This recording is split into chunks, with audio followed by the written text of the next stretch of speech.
So we're entering round 6, and the luck again is with the Avengers, and I've actually grabbed another Avengers token from the bag. So it's going to start with Captain America, and he's going to stay where he's at, and he's going to start with his once per round shield bounce. He is going to target Colossus, and he's going to spend 1 extra token, making a total of 4 to overload it. Now, Colossus, being significantly wounded and injured and having a -2 defense, is going to spend 1 token to raise his physical defense back to his natural 20 by being in a sort of defensive posture. What that's going to do is make Captain America need to get a total of from 7 to 21, 14 to exceed Colossus's defense. But he is going to do it on 3 dice, so he needs 14 on 3 dice. So he rolls 13. So this time the bad luck was with Captain America. He doesn't make it. He has 4 tokens left. It's going to be really difficult for him to do anything to be able to get through Colossus's defense with what he's got. He doesn't have any more ranged attacks. So what's going to happen is he's going to hold on to those for either defensive postures to try to stay in the game himself, or to be able to do a shield block at one point. Okay, so next up will be the X-Men. So next up for the X-Men is going to be the leader of the team in this case, and well, not the VP, but the leader in this case, the tactician. That's going to be Cyclops. He's going to do a rinse and repeat, and he's going to try to do his Optic Devastation, which was the thing that really debilitated Captain America last turn. He's going to try to take Captain America out of the game right now. Captain America is going to first try to do a shield block, and dedicate 1 for energy defense. So the shield block is essentially going to be the an agility roll, and he does get to do it twice, and so it's 9 or less. He has the tokens now because he's not fresh, but he still has enough because he left those after Colossus' turn.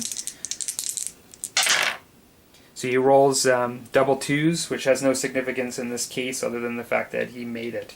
So that Optic Devastation was blocked by Captain America's shield, but Cyclops isn't down and out yet. He is going to spend not 2 to do a focus beam, but an extra 1 to overclock it to hit Captain America. Captain America does have that energy defense still. It's the end of the round. That puts his defense to 17. The attack by Cyclops, who is completely fresh, the freshest one in the game, on his endurance, is still 7. So he needs an 11 on 3 dice to hit Captain America.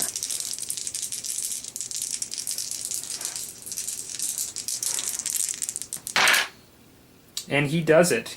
He gets way above it. No criticals, unfortunately, because that could have made a huge difference. But in this case, it puts Captain America on his last endurance bar.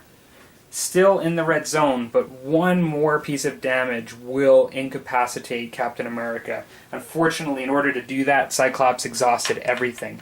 He has no additional defense tokens, or no tokens to put towards defense or anything else. So it is getting down to the wire at the end of the game here for Captain America, and potentially Colossus. Up next is Tony. What is he going to do at the last moment? Be right back. Okay, well, it's all up to Tony, potentially, to try to do this for the Avengers now. So what he is about 7 inches out from Colossus. He has his repulsors, which are his basic green attack. He can do as many as he needs, and he's going to take a page from Cyclops' book in this game, and he's going to actually try to bombard Cyclops a bit and try to get him out of this game. Now, the Repulsor Blast is a regular energy weapon. It is not a flame weapon. Cyclops does not have a blanket resistance or immunity to this. He's going to target with his first Repulsor Blast Colossus, and he's going to overclock it by spending an extra token. It's overloading is the correct term. So that gives him 3 dice. His attack is 7. Now, Colossus has already spent a token to go into a defensive combat stance to improve his physical defense. But according to the rules, and although that lasts to the end of the round, in his next activation, he is allowed to spend another token to change that to an evasive maneuver against the energy defense. So that will bring Colossus's energy defense to 19, whereas Iron Man has an attack of 7. So that will mean that he needs a 13 to get past that 19 to get to 20. So 13 on 3 dice.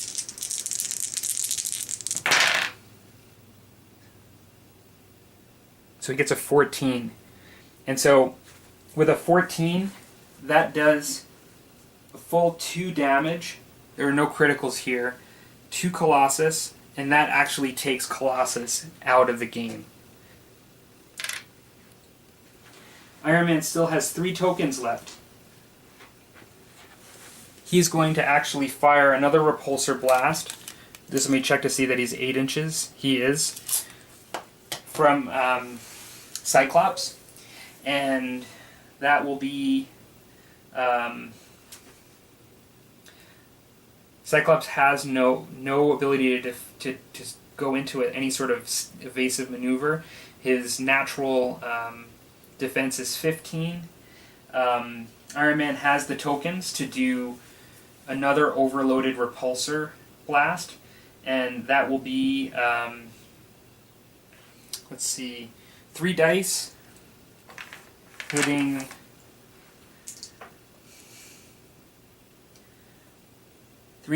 17, trying to get 18 to get above it from 7. So he's going to need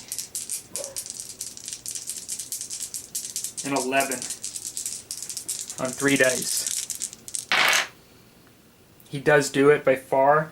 That gives 2 damage. Now, Cyclops is actually pretty fresh. It really doesn't phase him that much, but it does hit him. So with that, that is, since Colossus is out of the game, I put a little infinity token there, knocked out, but he's out completely. He can be removed from the board. I'll now come back with the interpretation of who won and by how much, and final thoughts based on the scenario. So essentially, when you look at the rules, the Avengers are going to win this, and primarily because they had gotten an extra victory point for incapacitating the highest level enemy character, or if 2 are the same, the one you choose at the beginning. I chose Colossus at the beginning because he is considered to be much tougher to take down. Many people do have trouble, if you look at the Facebook page, in taking Colossus down. If you go down the list, this is built for a full size game of points. You're looking at 30 to 50 points, where we played a 14-point game. And you get a VP in this survival if, like I said, you incapacitate the highest level enemy character. 1 VP if your highest level character is still alive at the end of the game. So they'd be getting another one for that, the Avengers. And in this case, I think the X-Men wouldn't have gotten that because we elected Colossus to be the sort of alpha character, because they're both the same level. 1 VP if half of your models are still alive at the end of the game. 1 VP if all your models are still alive at the end of the game, and 1 VP if half, rounding fractions up, or more of the opponent's models are incapacitated. So really, it doesn't make a lot of sense for me I could add this up, but I know that Avengers have it. this is was an interesting game to do on camera, just to work through the rules a bit. I have played a couple of games just right before this, with friends, but it was still interesting to work this out. I do apologize about that little misreading the roll with the knockout for Colossus initially. Thankfully, it really didn't affect the game because I figured it out right away when going into the beginning of the next turn when I was going to activate Colossus. I found I don't really think, I know I've seen some comments on folks really just trying to figure out the game and enjoying it and just kind of making some conclusions on the different characters. Definitely for those that felt that Captain America is really good, like as a support character. I don't disagree with that. I think a lot of folks find him to be really tough to deal with in taking away attacks. But, I was able to get, even in this scenario, if Cap took one more damage, if he was one dice roll away, essentially, of being taken out. So really, both teams, the margin of difference of victory here was one damage. But so if Captain America, if somebody went first before Captain America, if Cap didn't take away Cyclops' blast, if Cyclops, if anything happened differently just by one, this could have been an X-Men victory. You could argue that I could have did things a little better for X-Men or even for the Avengers, but this was really a matter of just trying to figure out some of the rules and make it a little bit of an exciting bat rep. Now, some folks have mentioned the bodyguard ability, with both Colossus and Cyclops have. It essentially can change targets to them if you're within a certain distance. In this case, for both of them, it's a range of 2 inches. I tended not to use it. I didn't use it in this game for a couple of reasons. One, when you have characters that are both, one that's really long range focus and the other's close range, it's sometimes difficult to use them the way you want to, but to still keep them close together. Having said that, there were definitely times where it could have been done for both sides in this game. But two, when manufacturing a scenario like this, where it's just a team of 2 against a team of 2, it just would seem kind of silly to me to really just have essentially everybody bunched up together and the 2 bodyguards in front of each other and basically taking everything from the other 2 which are right behind them. And it wouldn't have made as much fun to be able to use all of the abilities and the terrain and the board. I think that in the normal game where you may have 3, 4, 5, 6 characters against the same amount, using the bodyguard would make more sense and still allow a lot of other actions and cool things to happen in the game and tactics. I just don't think that it's a very exciting thing to do and really limits the ability of the ranged characters when in a size game like this, which is really fairly artificially manufactured, just to get a feel of the rules. So I hope that you guys enjoyed this game. I was surprised at some of the bad dice rolls I did in the last round. But you know what? For all of you guys that play dice games too, that's just the way it is. Okay, everybody. More Marvel Universe miniature game action in the future. Take care.